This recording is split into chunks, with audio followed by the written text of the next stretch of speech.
It's interesting, the changing landscape in apologetics, because throughout most of the 90s and early thousands, there was a set number of objections that just seemed everybody always did these particular set. But lately, I think a lot, because of the great research that's out there, including you and Father Kappas as well, I think you have moved the markers, so to speak, and now there are different, maybe even a little bit more complex objections. Is that kind of your experience, or is it just me? I would agree completely, Gary, and I've noticed them. And I remember when Father Kappas and myself first sat down to talk about working on this project, and we got together in Texas, and then we spoke a lot over the phone over what we thought were the most robust arguments against Mariology. We didn't think any of them were convincing enough to say, this is a problem for what we believe in regards to Holy Mary, but perhaps there had not been a whole lot written in the apologetics realm answering these objections. Now we see other ones come up, but these still remain perhaps a bit more robust than any of the other ones that get brought up. And at times, Gary, the shocking thing to me is now we have atheists using these very same arguments. I just saw the other day a couple of prominent atheists repeating these very same arguments, some of the ones that we're going to bring up today. So they're being used. They need to be answered. And one particular one, Gary, that we will hear get brought up often is, and I heard it get brought up by a prominent atheist just last night. But how can Catholics be calling Mary ever virgin? Okay, she's perpetual virgin. How on earth can you do that? Number one, virginity or perpetual virginity, if you will, was nowhere in the mind of anyone in the landscape of the ancient biblical world. Number two, what are you doing if the brothers are named? And we're told that Christ has sisters. In particular, the area that I'm talking about, Gary B., Mark chapter 6, where it says right here, Mark 6:3, is this not the carpenter, the son of Mary, and brother of James, Joseph, Judas, and Simon? And are not his sisters here with us? So they were offended at him. This perhaps is probably one of the most popular areas for people to go to. And Protestants, in order to say Mary was not ever virgin, will go here. And now atheists are saying, well, what is the whole, the importance of Mary in Catholicism if, she wasn't ever virgin? The Bible there clearly says that there are other children. Now, Gary, I think the best way of unraveling this is a number of ways. For many years, as you know very well, Gary, we've been doing this for a long time, so you've heard this before. Very commonly, a Catholic is going to reply and they're going to say, the Greek word for brother and sister does not always mean from the same mother. It could mean cousin, it could mean relative, kinsman, or what have you. But I think all the while answering in that manner, which is definitely correct, it is correct.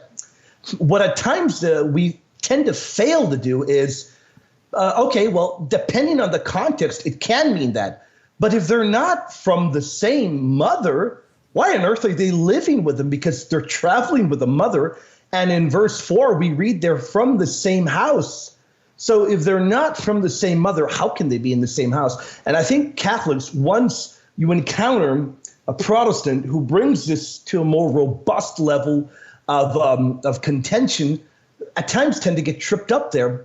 But we need to be able to provide a cogent and an in-depth logical response, not merely saying, brother and sister don't always literally mean brother and sister. Okay, well, we're going to have to show them how here it doesn't literally mean brother and sister, because they want to see it, Gary, as you know very well, from the Bible.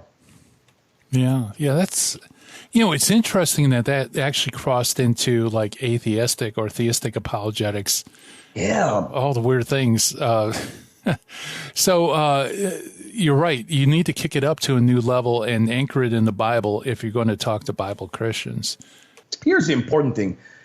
Right there in the very context, we find out that they cannot be the children of Mary, because we just read the verse that lists them, names them in verse 3. Verse 4 says, but Jesus said to them, a prophet is not without honor except in his own country, among his own relatives or kinsfolk or kinsmen, and in his own household. Well, people tend to not know because, it is in Greek where it's broken down very clearly. But no matter where you look in biblical Greek, anytime that particular Greek word in verse 4 is used for relatives, for kinsfolk, it's the Greek word syngeneusin, from syngenes. Anytime that particular Greek word is used, it's never used for children, for brother and sister from the same mother. They cannot be. And the incredible thing that when we were working on the book, Gary, Father Kappas, who is a Greek scholar of the first order, we looked in the, as you know very well, because you do a lot of work in the TLG as well, the Thesaurus Linguae Grece. And there is no exception.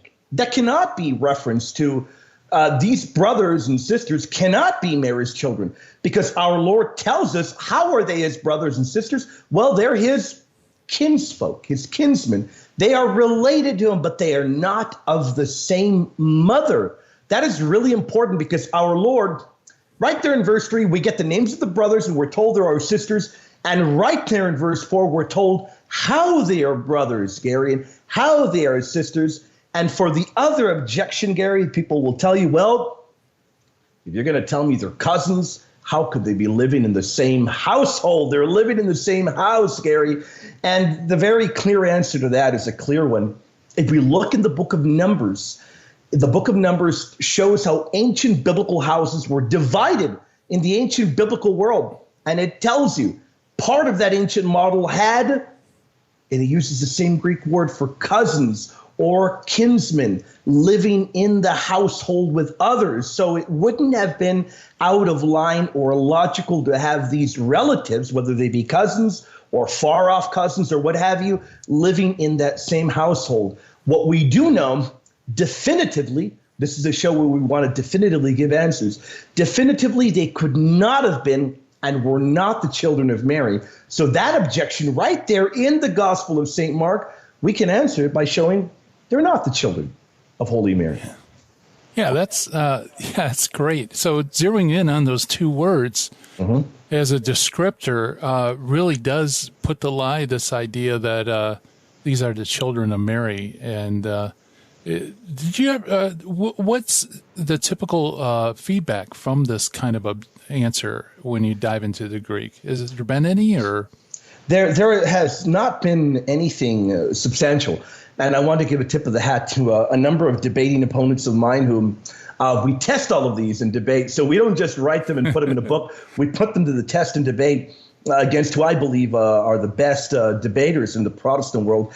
And there has been nothing good. There really has been no good reply. And Gary, for very good reason, because our goal here in these verses is not to prove the perpetual virginity. We can prove that elsewhere. But it's to show they are not children of Mary. And if we do that, once we lay that foundation, we're able to make other steps. And by the way, according to the book of Numbers and the ancient biblical world, Josephus and Philo give examples historically as well. There are examples of people that were virgins into their old age or lived chaste lives. So in our modern Western mindset, where it's impossible to imagine living a chaste life, it might seem outlandish, but in the biblical ancient landscape, it would not have been outlandish, especially realizing that Holy Mary had been a perpetually vowed virgin, very clear from Luke chapter 1, very clear from the early church fathers. But that, of course, a topic for a whole other day. This in Mark chapter 6, where we encounter this major objection, the answer is right there in the very text itself, Gary.